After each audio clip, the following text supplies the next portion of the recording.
anak-anak, bagaimana kabarnya pada hari ini? Alhamdulillah, luar biasa, Allahu Akbar. Baik, sebelum pembelajaran pada hari ini dimulai, alangkah baiknya kita berdoa terlebih dahulu agar pembelajaran pada hari ini diberikan kemudahan serta berjalan dengan baik. Berdoa di dalam hati masing-masing ya, berdoa mulai. Berdoa selesai. Baik, sekarang Ibu ingin bertanya, adakah teman di antara kalian yang tidak masuk pada hari ini? Bagus, semuanya hadir pada hari ini ya. Semoga semuanya tetap semangat selama proses pembelajaran berlangsung. Nah, sekarang Ibu ingin bertanya lagi, anak-anak, adakah yang masih ingat materi apa yang kita pelajari pada minggu lalu?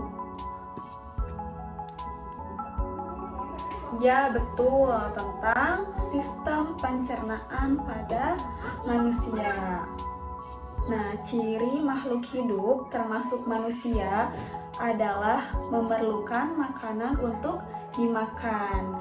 Jadi, makanan yang sudah kita makan kemudian masuk ke dalam tubuh manusia akan diuraikan ke dalam sistem pencernaan, yang dimana di dalam sistem pencernaan itu terdiri dari beberapa organ. Ayo kita sebutkan organ apa saja yang ada di dalam sistem pencernaan pada manusia. Yang pertama itu ada mulut, kemudian kerongkongan, kemudian lambung, usus halus, dan yang terakhir usus besar.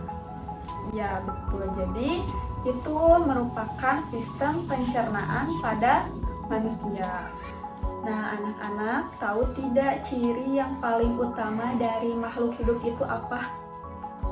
Selain memerlukan makanan, ciri makhluk hidup itu bernapas. Ya, betul. Jadi ciri yang paling utama dari makhluk hidup itu bernapas.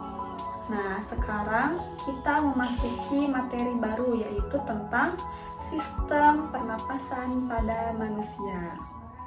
Jadi, bernapas adalah proses tubuh makhluk hidup memerlukan oksigen untuk meningkatkan sistem saraf, untuk melancarkan aliran darah, dan untuk membangkitkan sel-sel tubuh yang sudah mati.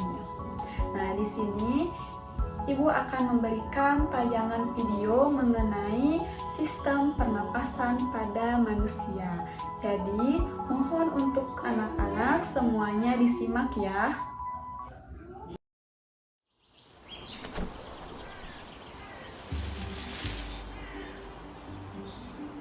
Manusia, hewan maupun tumbuhan, sebagai makhluk hidup, kita perlu oksigen untuk hidup. Waktu bernafas, kita mempunyai organ-organ yang bekerja sama dan membentuk sistem organ yang bekerja mengatur oksigen yang ada di lingkungan hidup sampai pada setiap sel yang kita butuhkan. Oksigen ini tidak tersedia di dalam tubuh makhluk hidup. Kita mendapatkan oksigen dari lingkungan sekitar kita. Bernafas artinya kegiatan menghirup atau memasukkan oksigen dari lingkungan hidup dan mengeluarkan karbon dioksida dan uap air melalui alat pernafasan kita. Kali ini kita akan mempelajari lebih lanjut tentang organ-organ pernafasan manusia.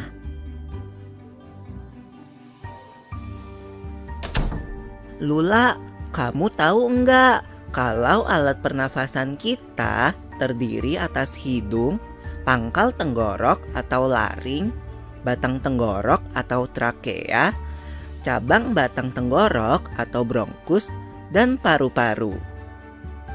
Iya, Pipo. Melalui lubang hidung, udara mendapatkan jalan keluar dan masuk ke dalam tubuh kita. Tapi, selain itu, udara juga dapat keluar masuk melalui mulut loh. Namun, jika kita bernafas menggunakan hidung, akan lebih baik loh, Pipo. Karena terdapat lendir dan rambut-rambut halus. Rambut-rambut halus ini berfungsi untuk menyaring udara yang mengandung debu, kotoran, dan kuman penyakit. Benar sekali Lula. Selaput lendir berfungsi untuk mengatur suhu udara yang akan masuk ke paru-paru dan mengatur kelembapan udara agar sesuai dengan kelembapan tubuh.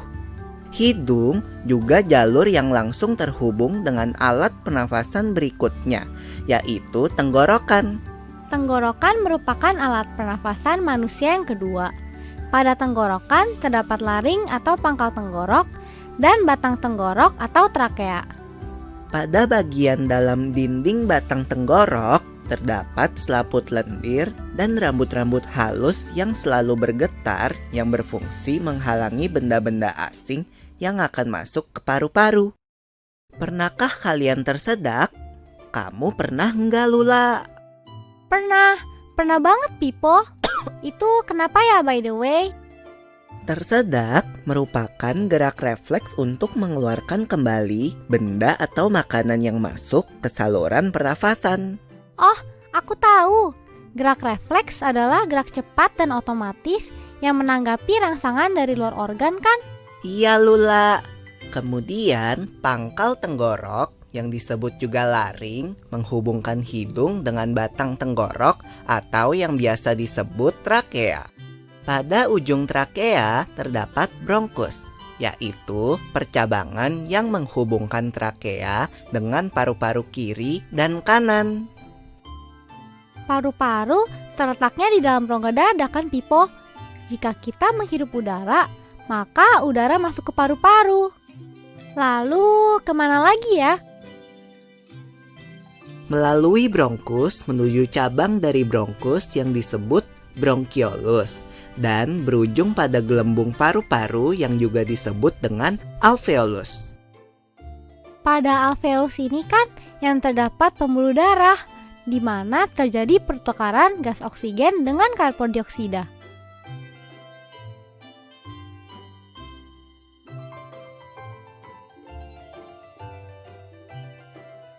Well, Pipo, tahu gak kalau sistem pernafasan kita terdiri dari dua kan? Yaitu sistem pernafasan dada yang umum kita lakukan dan juga sistem pernafasan perut. Jelasin dong Pipo, apa sih perbedaan detailnya? Pernafasan dada terjadi karena gerakan tulang rusuk oleh otot-otot antar rusuk. Pengambilan udara terjadi saat otot antar rusuk berkontraksi atau mengerut, sehingga tulang rusuk terangkat ke atas menyebabkan rongga dada dan paru-paru membesar. Oh begitu, berarti pengeluaran udara terjadi saat otot antar rusuk berelaksasi atau mengendur. Saat itu, tulang rusuk turun ke posisi semula, menyebabkan rongga dada dan paru-paru mengecil kan? Ya, benar sekali. Lalu menurut kamu, bagaimana dengan pernafasan perut kita, Lula? Aku belum yakin banget sih, Pipo. Jelasin dong. Pernafasan perut terjadi karena gerakan otot diafragma, yaitu sekat yang membatasi antara rongga dada dan rongga perut. Pengambilan udara terjadi saat otot diafragma berkontraksi. Posisi diafragma mendatar menyebabkan rongga dada dan paru-paru membesar. Berarti pengeluaran udara terjadi saat otot diafragma berelaksasi. Posisi diafragma melengkung ke atas, lalu menyebabkan rongga dada dan paru-paru mengecil. You're right, Lula. Lalu, gimana kalau kita sesak nafas karena banyak asap? Itu akan kita bahas lagi dalam video selanjutnya. Nah, anak-anak, dari video tersebut bisa kita lihat ya bahwa manusia memiliki sistem pernapasan yang mana memiliki banyak organ-organ pernapasan yang dimiliki oleh manusia untuk dapat bernapas. Nah, sekarang mari kita sebutkan organ apa saja yang digunakan di dalam sistem pernapasan manusia. Yang pertama itu ada hidung. Yang kedua, pangkal tenggorok atau laring, batang tenggorok atau trakea, dan cabang tenggorok atau bronkus, dan paru-paru. Jadi dapat disimpulkan bahwa sistem pernapasan pada manusia merupakan sistem organ yang paling penting dalam tubuh kita. Melalui sistem ini kita dapat mengambil oksigen yang diperlukan untuk berfungsinya tubuh dan membuang karbon dioksida sebagai produk sampingan metabolisme. Terdapat beberapa organ dalam sistem pernapasan manusia, yaitu hidung, laring, trakea, bronkus, dan paru-paru.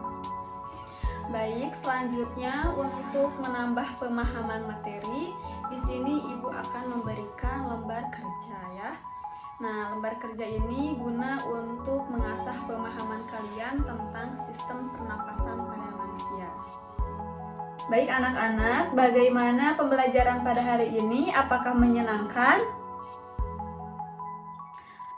Baik, sebelum pembelajaran pada hari ini berakhir, kita tepuk semangat happy dulu ya, agar tetap semangat menjalani hari ini. Tepuk semangat happy. Pagi-pagi, unjuk gigi, happy. Nah, setelah itu kita berdoa terlebih dahulu ya. Berdoa di dalam hati masing-masing. Berdoa mulai. Berdoa selesai. Nah, semoga pembelajaran pada hari ini memberikan manfaat. Ibu ucapkan terima kasih dan untuk kurang lebihnya mohon dimaafkan. Assalamualaikum warahmatullahi wabarakatuh.